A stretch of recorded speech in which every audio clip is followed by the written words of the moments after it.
اس لیے محمدی سلسلے کا جو سلوک ان حضرات نے، خواجہ میر درد کا بھی تعلق تھا، سید احمد شہید رحمۃ اللہ علیہ کا، خاص طور پہ حضرت شاہ عبد القادر صاحب رائے پوری رحمۃ اللہ علیہ نے یہ حضرت خود سناتے تھے۔ حضرت ابو الحسن علی ندوی رحمۃ اللہ علیہ خود ارشاد فرماتے تھے، ایک دن فرمایا اعتکاف میں اپنی مسجد کے متعلق رائے بریلی میں نماز کے لیے، تو مجھ سے فرمایا کہ یہ جگہ ہے جہاں پہ مجھے اجازت دی تھی حضرت نے۔ تو ہم نے پوچھا حضرت کیا واقعہ ہوا تھا، تو فرمایا کہ حضرت یہاں سے باہر تشریف لائے تھے نماز پڑھ کے، ہم سب لوگ حاضر تھے، تو میں نے جوتے سامنے رکھے پہنے اور فرمایا کہ علی میاں تمہیں تمام سلسلوں کی اجازت دیتا ہوں، اور خاص طور پہ طریقہ محمدیہ کی۔ یہ طریقہ محمدیہ تھا کیا؟ بالکل سیدھا سادہ، کتاب و سنت کے مطابق زندگی گزارنا، کوئی مشکل پیش آ جائے نماز پڑھ لینا، اور تلاوت قرآن اور قرآن کی تلاوت کا غلبہ۔ اسی لیے آپ دیکھیں اصل تو رسول اللہ صلی اللہ علیہ وسلم فرماتے ہیں ان تجعل القرآن العظیم ربیع قلبی وجلا ہمی وذہاب غمی، اور اللہ میں آپ سے درخواست کرتا ہوں، دعا مانگتا ہوں کہ اللہ اس قرآن کی تلاوت کو میرے دل کی خوشی کا سبب بنا دے، دل خوش ہو جائے۔ دل کی خوشی سے زیادہ کیا چیز عزیز؟ تجربہ ہوتا ہے دل کی خوشی کا، روز ہوتا ہے۔ آدمی تھکا ہارا کبھی اپنے دفتر سے آتا ہے، بچے اپنے ملتے ہیں، کیسی خوشی ہوتی ہے، سب تھکن اتر جاتی۔ کبھی کھانا اچھا کھاتا ہے، کہتا ہے کیا بات ہے یار اس کھانے کی، کتنا اچھا ہے۔ مختلف مواقع پیش آتے رہتے ہیں کہ دل خوش ہو جاتا ہے کسی اچھی چیز سے۔ حضور صلی اللہ علیہ وسلم، اللہ قرآن کی تلاوت کو میرے دل کی خوشی بنا دے، اور اللہ اس تلاوت کی وجہ سے میرے تفکرات زندگی کے دور ہو جائیں، یعنی جتنا میں قرآن پڑھتا رہوں اتنی میری جو غم اور دکھ کی کیفیت ہے خدا دور ہوتی جائے، اور اللہ جو دکھ اور غم ہیں وہ ختم ہو جائیں اس قرآن پاک کی تلاوت سے۔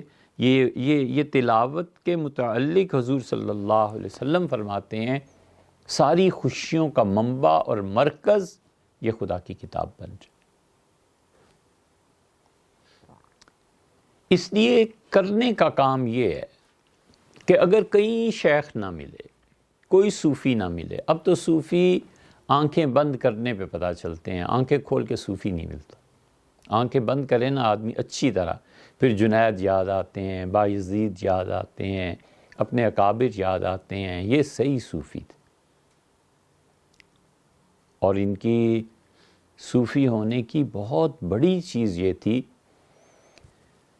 کہ رسول اللہ صلی اللہ علیہ وسلم نے فرمایا تم کسی آدمی کو دیکھو جب دنیا کی چیزوں سے اسے بے رغبتی ہو گئی ہے، اس کا دل دنیا کی چیزوں میں نہیں ٹکتا، تو پھر اس کے قریب چلے جاؤ۔